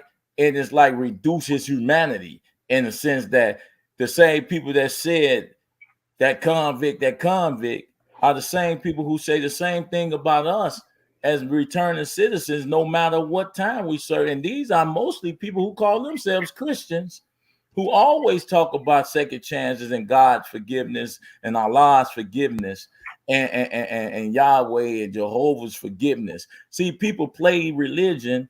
They talk religion, but they practice something totally different than what the decree and from Torah, Quran, and Bible talks about. And then so with that being said, we just said we have to do it ourselves as ex-felons. And you said, why did I select Trump? In Illinois, Chicago, you have this a Democratic-led city. And for 60 years, Black people have consistently, religiously voted for this party, hook, line, and sinker, vote blue no matter who, while our communities are inundated with violence, disinvestment, and all types of issues. Furthermore, right in our face, we have a whole Democratic Party that then turn around and give billions of dollars to non-citizens over the people and the community who has consistently supported them, hook, line, and sinker, without anything going to those communities that has performed terroristic effect of violence and harm on the women and children of these communities, because there's nothing for them. Yet we talk about Trump and we talk about national politics when the local issues are killing us as a community, as a people. And nothing more than last year in Chicago, over 150 Black women and children was murdered in a Democratic-led city. I'm going to say that again because we keep looking for Palestine. We keep looking at Ukraine. We keep looking at the terroristic effect of violence around the world, while Black women and children are murdered and terrorized right in our cities, right in America. And we don't make that a national emergency or a national issue. And they are mostly in Democratic-led cities from St. Louis all the way to Baltimore all the way to Jersey, all the way to, I'm telling you, and then mass incarceration look like me. Mass incarceration look like me. It don't look like nobody else. It looked like us still in 2024, while we have per capita in Illinois, we have more elected black officials than per capita than any other city and state in this country. We have from the top to the bottom, from the lieutenant governor to the board president to the police chief to the state's attorney. Well, we have a new state's attorney. From to all of 150 positions, from state reps to aldermen, that are black, that are Democrat, and yet we want to talk about Trump. Well, you know, yes. What are we doing? And the people see that. The Democrats missed it. They missed it. We've been crying. So all you have for black men and boys in Chicago are graveyards and prisons. We are the number one occupiers of graveyards and prison. I want to hear about no transgender. I don't want to hear about no gender issues. I don't want to hear about no abortion issues. I want to hear, how do I stop young black boys from being murdered, young brown boys from being murdered? How do I stop our women from being terrorized by the violence, the issues that have permeated the cities, the major cities in the communities? And furthermore, you see, I started ex-cons for Trump. And that was really an affront. It's not that Trump is the best candidate or was a better candidate. I don't care about no political parties. If you call yourself the United States of America, and you claim a political party, you innately you create separation by saying I'm a Republican or a Democrat. So the hypocrites that say they're about party instead of country are really the problem.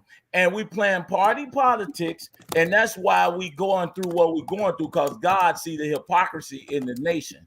You cannot, for instance, here in Illinois, you know me, Latifah, we do a lot of the violence prevention. We probably intervene in over 2,000 shootings in 2 years. I put over 400, 500 ex-cons to work. I mentor over 80 at-risk youth from the ages 8 to 27 personally. We got men in this country and black men in this country in this city that don't mentor one child a year.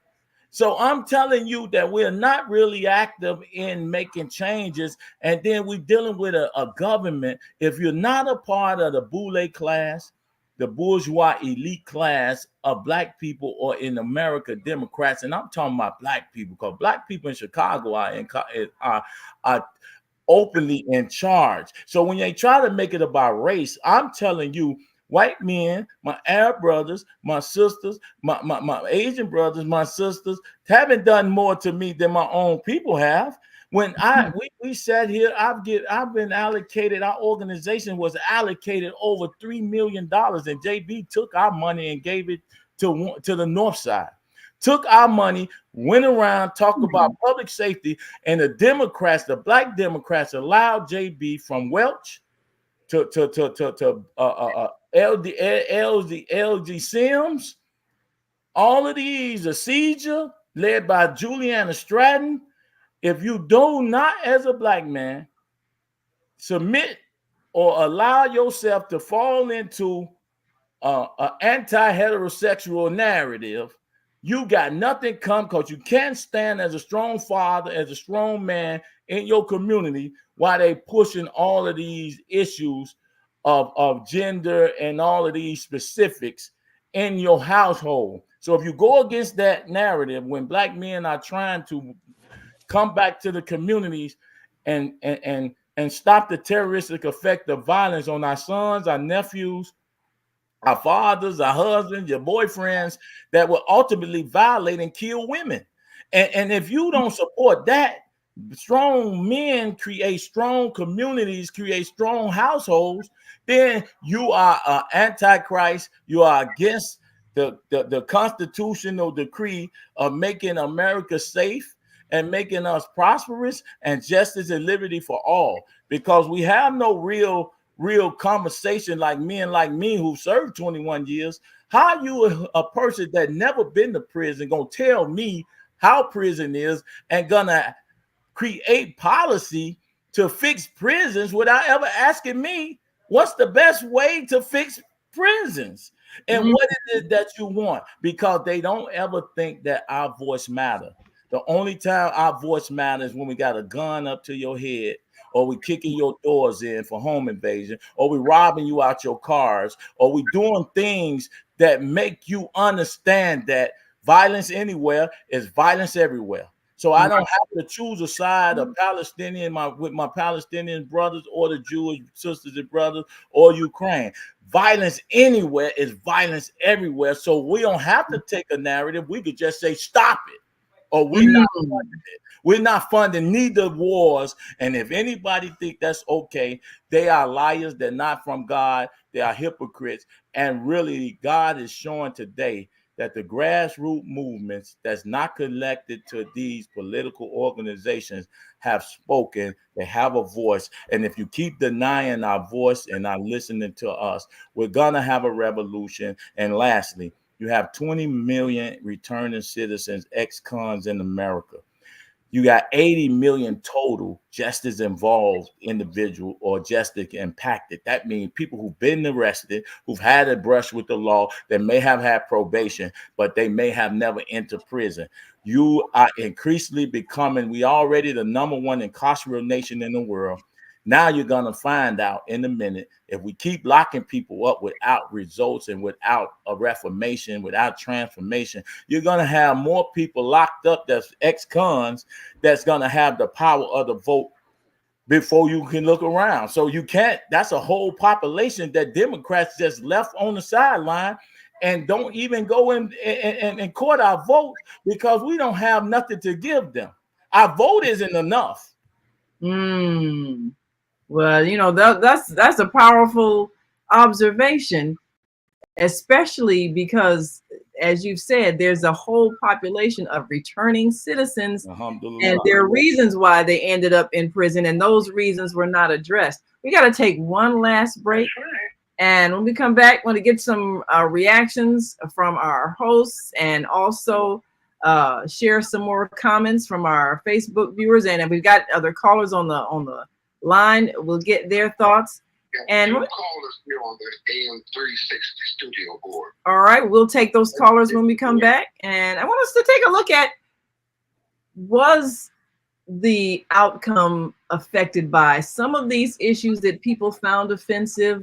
As Tyrone said, the pushing of the transgender issue, maybe too much emphasis on the abortion issue. Were those things actually not what people wanted to hear that the Democrats kept highlighting? Let's talk about that and take those calls and comments when we come back. And if you're listening online and want to join this conversation, you can give us a call, 515-605-9891. You can call us on our on-air radio network, 727-731-5192, because we want to hear from you. We'll be right back after this quick break, so stick and stay. Don't stray away. We'll be back in a moment. Stay with us. The Female Solution Global Radio TV Show invites you to an invigorating, empowering, interactive conversation with our team of hosts Monday through Friday, 7 a.m. to 9 a.m. Central Time. Start your week with Monday Morning Mindfulness with Zelda Speaks. Tuesdays, Gathering of the Griots with Asada. Wednesdays, Repairing Family Relationships with Naima and co-host Kareem Hamid. Thursdays, Veggie Brunch Live with Angela.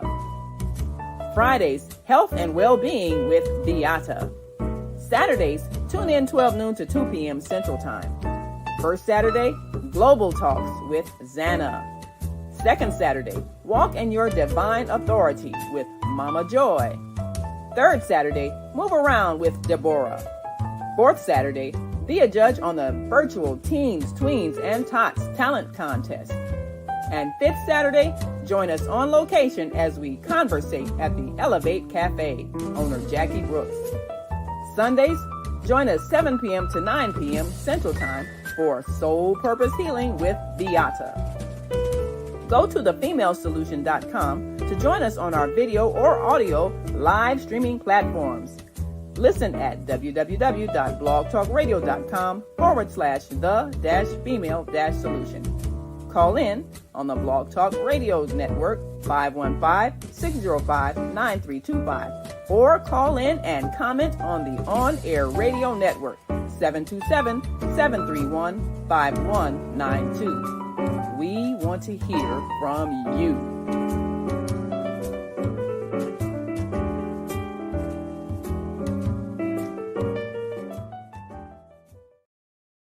And we are back. You're listening to and watching the Female Solution Global Radio TV show. I'm Naima Latif. We'll be transitioning to a 1-hour format as we prepare to launch the on-air TV network. So our show will be coming on daily, all day long, 1-hour segments. So we'll be preparing our regular listening and viewing audience for that as we make that adjustment, because we're going to still keep our power pack discussions, but you just got to get those calls in that first hour, because we'll be shutting down before the hour is over, and we want to make sure we get all your comments. So of course, today we wanted to do this special edition on the aftermath of the election, because there's some intense feelings, and we've got a few comments. We're going to bring our callers on. And before that, we're going to share a few comments from our Facebook and YouTube viewers. And Viata says, graveyards and prisons is a powerful, strong cry for change. And she says, preach, Tyrone, preach. So you got an amen right there. And Try Jones says, these 4 years will be horrible. And a horrible era for people of color in case of violence too. Well, see, that's the scare tactic that scare tactic. Trump gonna kill everybody, and we're going back to slavery. We doing this is one of the reasons why Democrats lost. And not only that, we've been in slavery already. We've been enslaved to one party system. We've been enslaved. I don't know if the person that said that, maybe they haven't seen prisons lately. Maybe they haven't seen, because that's what comes back to what I say, Naima.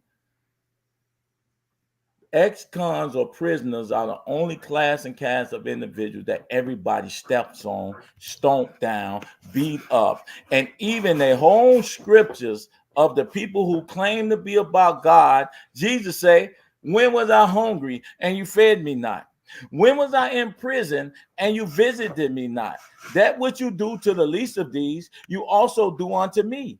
And so they don't even understand that we're living in the times of Sodom and Gomorrah. We're living in the times where adults would be against their children, would be against the parents. We're living in the times of war and rumors of wars. We got all the things taking place and happening as God, Allah, Jehovah, Yahweh, I don't care what you want to call them that makes you feel good, has described as the breaking of a nation, a country, a people. And to turn the deaf ear and to spend all of our resources on incarcerating people rather than spending resources on reforming, restoration, preventive measures. We talk about that. We had the most police state that I've ever seen. No, it's become a business, and that's the problem. Prison has become a business. It is. But let's open the mic. Let's open the mic for some of our callers and get their thoughts. Go right ahead. Okay, 727-408. Assalamu alaikum, peace be unto you. Well, like Salam Rahman to Allah Barakat too. I'm sorry, what's your name again, please? Oh, okay. From New Orleans, right? Islam obligates us as individuals to learn our religion, share it, live a good life. And we are responsible for the state of our community. Now, this is a poem I would like to share. At this time in history, human soul is the leader. Activate people, activists, people working well together. Accepting black, white, red, Chinese, African, red, whoever.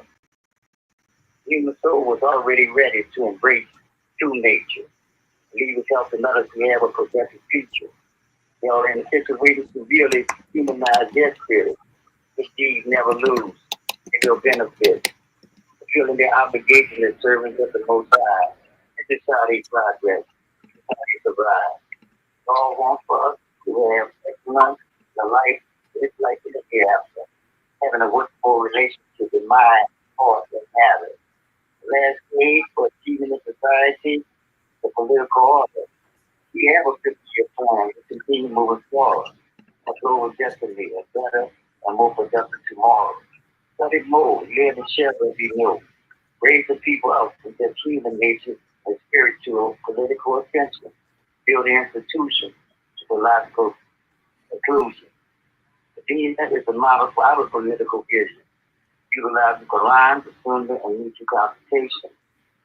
We are studying and learning our religion so others can love and appreciate it as we have improved their condition. Whether it be our students in the classroom, audience, or congregation, man is satisfied with the compliments and wealth accumulation. The least is to free us to have more energy and more faith to work with. Knowledge grows up the life of the community and the neighborhood. Collectively, we benefit. Muhammad was pure in its nature and in its human spirit. Assalamu alaikum. Well, thank you for sharing that, Brother Bilal. We appreciate that your gifts and skills and putting thought and words. So, what I saw. Oh, you got another call? Yes, let's open the mic for that other call. I got 2 callers waiting. Okay, well let's get them on. Yeah, we got some minutes, so yes, get it. All right, and I'm asking the callers to please speak to the presented topic. Area code 706627. Welcome to the Female Solution. Assalamu alaikum. Brother Muhammad from the Prophet Muhammad.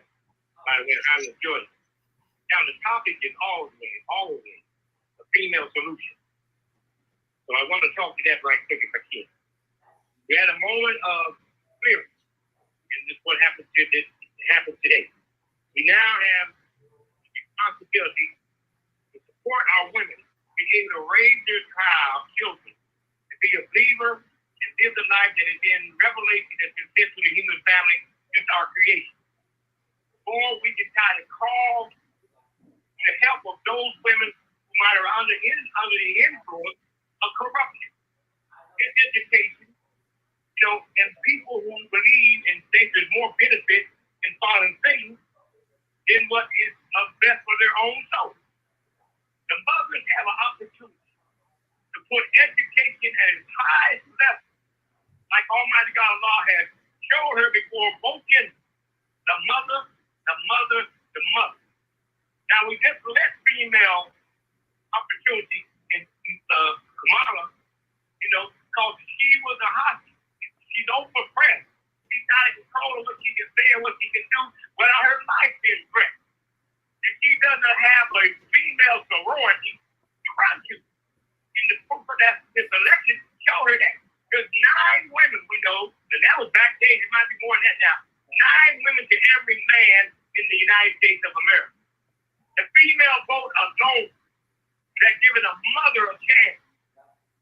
Give us another 4 years of showing our children what is right, what is good food, what is proper diet, what is proper health, what is this, what is that. And we let each other down.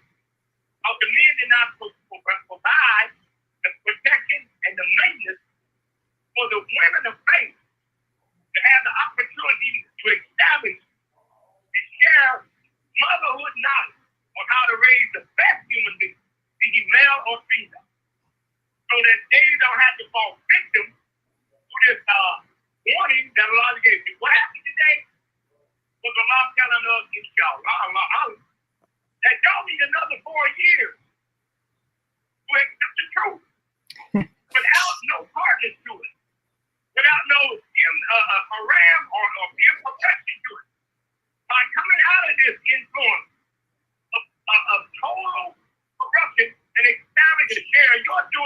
United States of America or France or wherever you live at, and with your life or your death, like Prophet Peter said, is all for what is right for the human family. Not what criminals. But we know they out there, the corruption. We know there's people out there who really think and have accepted the reality that they have a sin, knowing that this sin was created before. Muhammad. When the mothers on this program, the female solution. So a lot of people. This moment of peace right now. So a lot of people. The good women, the right women in the United States of America. So a lot of people, he brought out the idea of her symbolizing motherhood.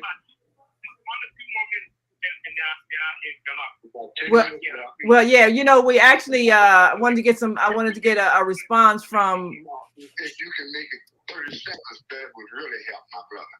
Yeah, because I want to get some response from our guests also. Well, thank you, my brother. Okay, 334-419. Michael Hameen once more, return caller. Yes, peace and blessings to the audience. My comment is this. We saw in the Soviet Union, which was against faith in the higher power, we saw the men and women of faith outlast that government. They took to extreme measures to teach their children at night. You heard about candlelight, study sessions, and the like. So the potential that we have in terms of challenging our faith here in America is there. But for men and women of faith who identify themselves in that manner above the identification as American. America in its Constitution establishes the potential to change of what we have now in terms of governmental construct. The potential is there if the people so decide. So lastly, Bobby Womack philosophical view was that you gotta go through it to get to it. Thank you, Michael. Yes. Okay. Well, all right, Naima, our board is clear. Okay. Well, I wanted to get a response from Jana in terms of some of the issues that it was said the Democrats did not address. The fact that you know, the things that were pushed, are they really all women's issues that women all feel the same about? Not every woman feels the same about abortion. Not every woman feels the same about the transgender issue. Not every woman feels like that needs to be highlighted, especially when you have things like homelessness, which was chronic, and other things that have to do with basic survival. So, Jana, do you think that perhaps in the definition of what women leadership represents, it's really more someone who people would have seen as more nurturing, more peace pushing, as opposed to the war policies that the Democrats followed? What do you think people would have wanted from a woman leadership that perhaps they didn't see Vice President Kamala Harris representing?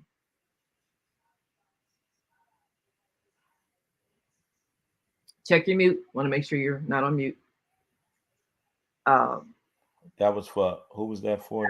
That was for Jana. Of course, I don't know if she. Oh yeah. Oh, there you go. Yes. Yes. Yeah, my personal opinion in the United States is not ready for a woman leader of any kind. And Is it? That's been proven enough times now. I don't think we want anybody nurturing, because that Trump person is not nurturing. No, he's not. Person. I don't know about you.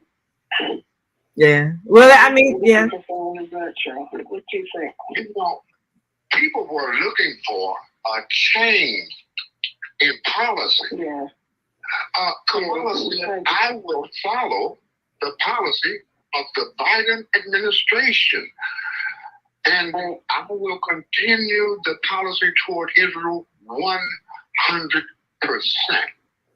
Yeah. And is that what we want? Apparently not. Women feel in order to be elected that they must highlight and emphasize the male perspective. Right. I'll drop bombs on them. And all of that. We were looking for a different message. And I didn't hear that coming from her. No concern for the poor. They always say this is for the middle class. But you never hear them mentioning uplifting the poor, the common person.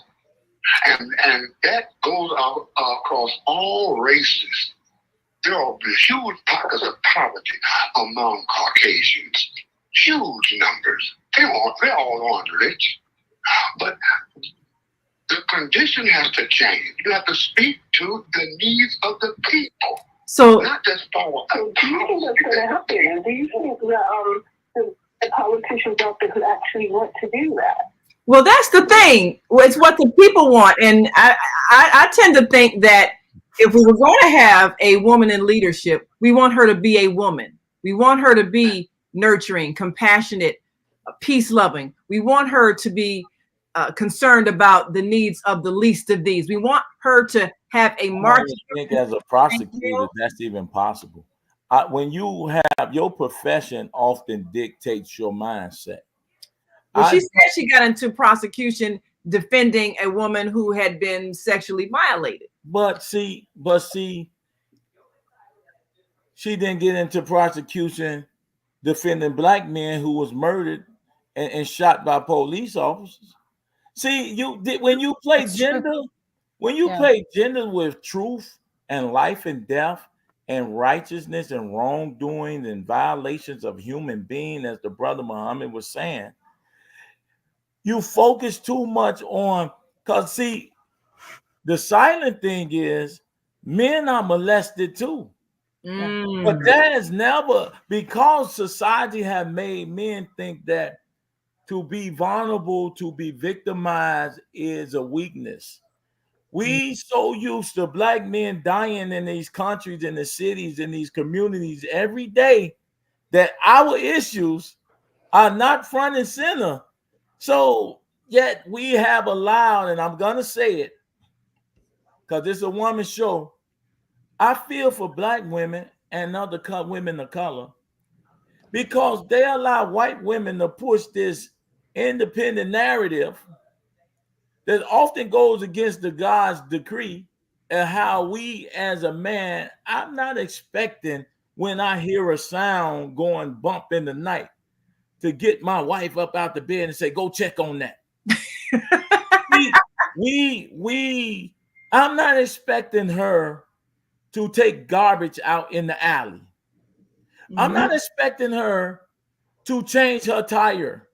I'm not expecting her to just go out in this society, in this world, and necessarily bring home the bread so that we feed the children. And I'm not necessarily expecting that from her. Now, if she contributes, she adds to that value. But society has made that, and it's mostly, I see when black women, historically, from birth to rapes, women been getting rapes in slavery.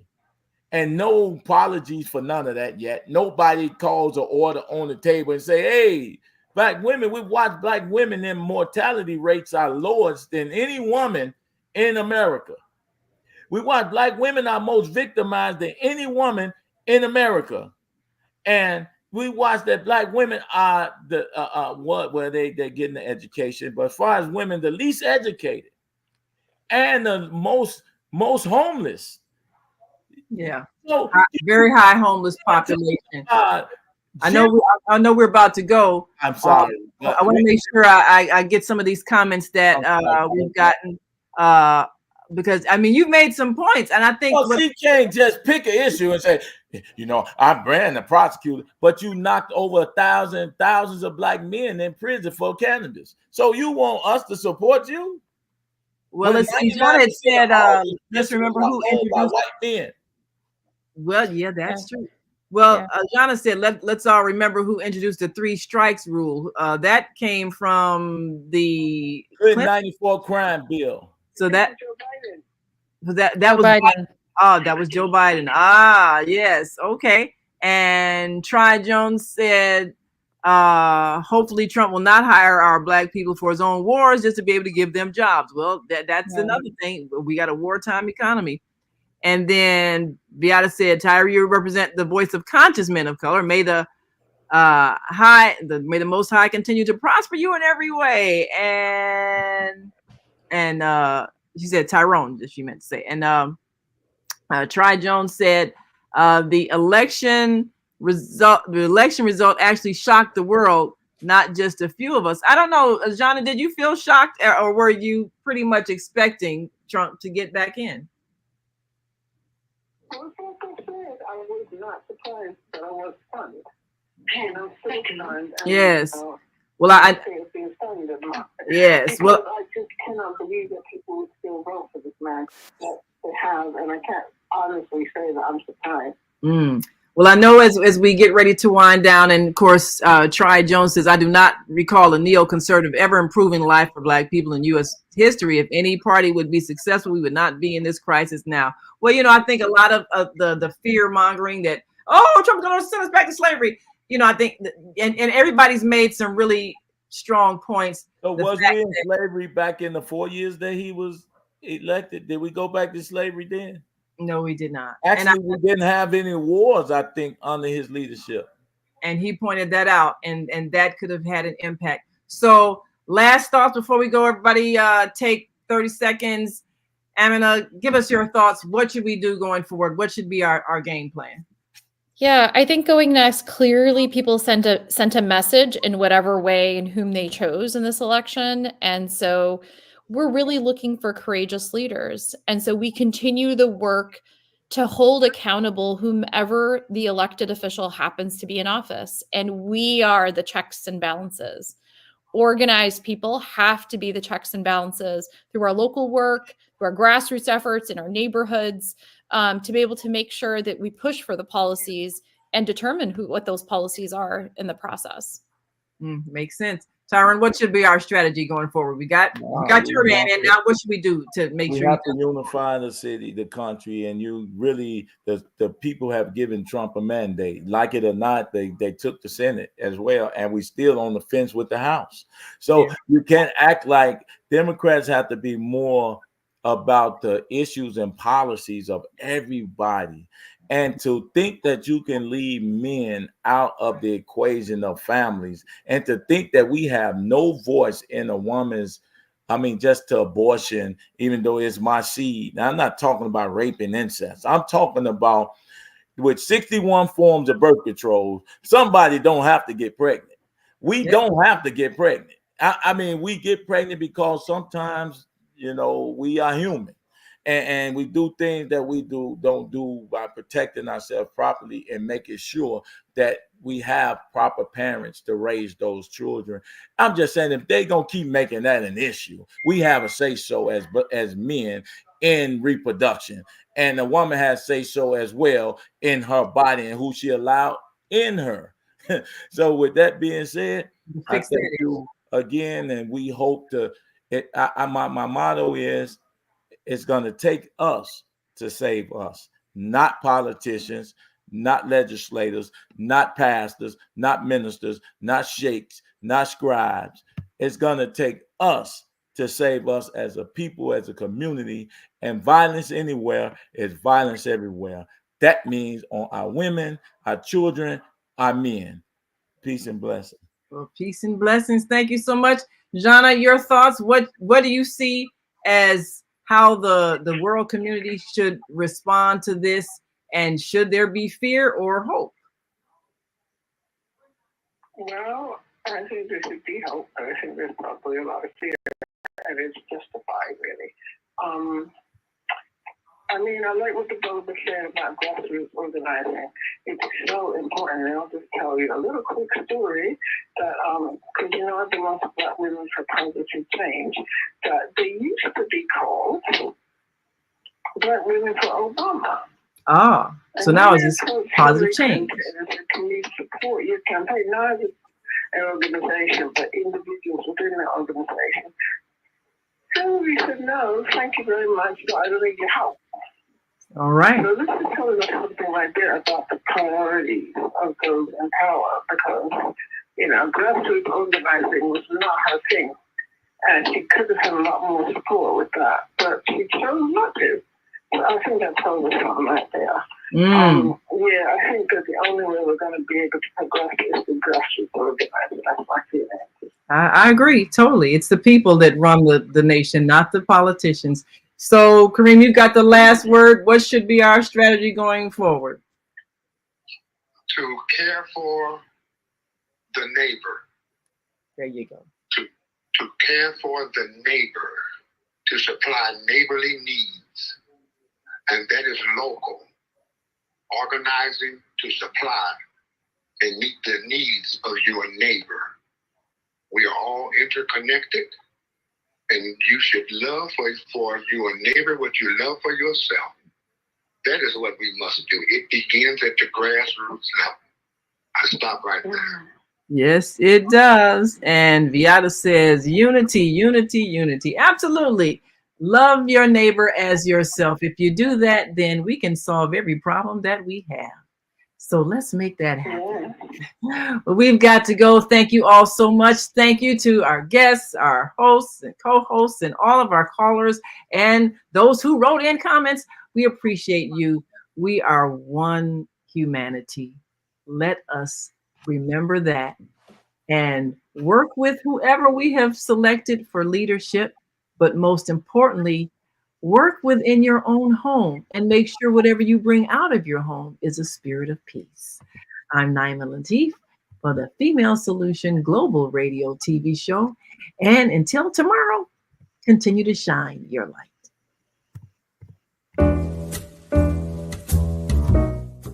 We've come to the end of our show today. If you missed any broadcasts, go to our website for the audio and video archives at www.thefemalesolution.com. On behalf of our team of radio hosts, I'd like to thank all of you who participated in today's discussions. And to our global family joining us from all around the world, we say thank you.